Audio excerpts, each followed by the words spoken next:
तर चला कालचा ब्लॉग मी जिथे एंड केला तिथूनच आजचा ब्लॉग चालू करते. आणि नंतर आम्ही आतमध्ये आलो मॉलमध्ये. तर आम्हाला सगळ्यात पहिले अगोदर दिसली ती बाटाची शॉप. तर नंतर मग आम्ही थोडंसं खालती फिरलो.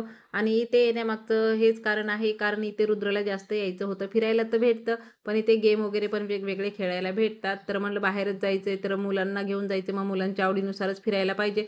मग नंतर आम्ही पोहोचलो फर्स्ट फ्लोअरला. तर फर्स्ट फ्लोअरवरती छोट्या छोट्या मुलांसाठी इथे जीपची परत बाईकची अशी राईड होती. तर इथं 100 रुपयाला होती. तर म्हणलं ऋषीला चल बस, तर तो नको म्हणला, कारण आता डोंबिवलीमध्ये पण अशा राईड चालू झाल्यात तर तो बसून आता याच्यामध्ये कंटाळलाय. तर नको म्हणला. मग आम्ही गेलो परत वरती.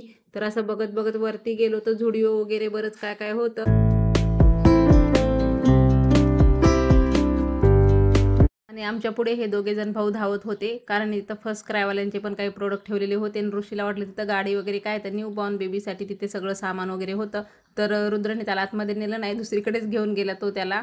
आणि चला आता आपण फिरूया आतमध्ये काय काय आहे काय काय नाही. तर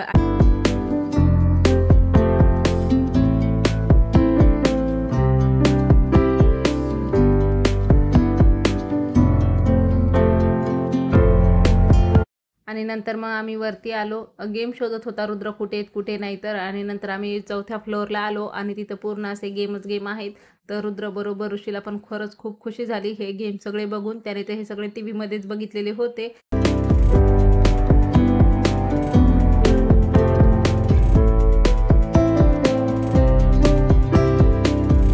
आपण पैसे द्यायचे आणि कार्ड घ्यायचं. नंतर ते कार्ड स्कॅन करायचं आणि तिथल्या एरियामध्ये जेवढे गेम आहेत त्यातला आपण कोणताही गेम खेळू शकतो. दोघे तिघे पण एका कार्डवरती खेळू शकतो, असं काही नाही. तर मग रुद्र बसला होता इथे गेम खेळण्यासाठी. तर मग आम्ही पण खेळत होतो. आता गेम तर काय मला खेळायला येत नाही, पण ह्या ऋषीला खेळायचा होता म्हणून त्याला पण घेऊन बसले. तर मग रुद्रने सांगितला गेम कसा खेळायचा. तर मग आम्ही थोडासा गेम वगैरे खेळला हा. आणि परत त्याच्यामध्ये पण आपल्याला पॉईंट भेटतात आपण जर व्यवस्थित गेम खेळला तर.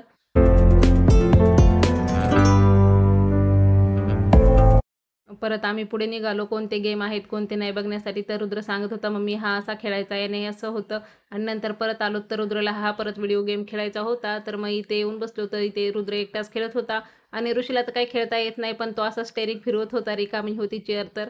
आणि ते मस्त असं वाटत होतं. रुद्रने बरेच व्हिडिओ गेम मी तिथे एन्जॉय केले आणि ऋषीसारख्या पण मुलांसारखे होते. पण ते स्कॅन जरी केलं तर लहान मुलांना समजायच्या अगोदरच ते आपले पैसे असतात ते कट व्हायचे, म्हणून त्याला काही जास्त खेळायला वगैरे दिलं नाही. आणि त्याचं इथे पण बघा बंद केलेली आहे गन. तर तो कसा चेक करतोय, हा हे बटन दाबतो ते बटन दाबतो आणि बघतो चालू कसं होत नाहीये. आणि रुद्रचं चालू आहे.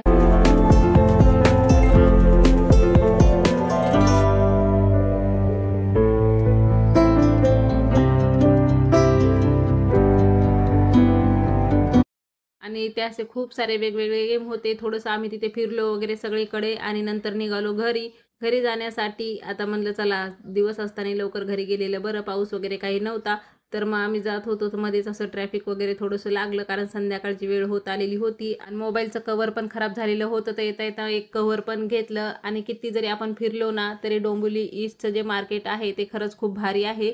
आणि घरी आलो तर पाऊस वगैरे आला, वारा पण सुटला. आणि आल्याबरोबर फ्रेश झाले, देवाला दिवाबत्ती वगैरे केली आणि चहा ठेवला. चहा पिल्याशिवाय तर काही फ्रेश वाटणार नाही म्हणलं. नंतर स्वयंपाक वगैरे करता येईल. सकाळी चपात्या वगैरे मी करून गेलेली होती, तर स्वयंपाकाचं पण एवढं काही टेन्शन नव्हतं. आणि आता तसंही आम्ही लवकरच घरी पोहोचलेलो होतो, तर चहा वगैरे निवांत असा बसून पिला आणि ऋषीला पण चहा तोस वगैरे खाऊ घातले. देवाची माळ. अजून एक कुठे हे? अजून एक एक अजून अजून कुठे पिल्या? तिकडे कुठे कुठे तिकडे तिकडे टाकलाय. येताना सामान आणलेलं होतं, बिस्किट वगैरे मिठाई ते पण तसं ठेवलेलं होतं. आणि ह्या 2 माळी मी तिथून खिडकाळेश्वर शंकराच्या मंदिराजवळून आणलेल्या आहेत. आणि ऋषीला ट्रक आणली होती ती तो बघत होता. तर चला आज व्हिडिओ इथं संपवते. बाय.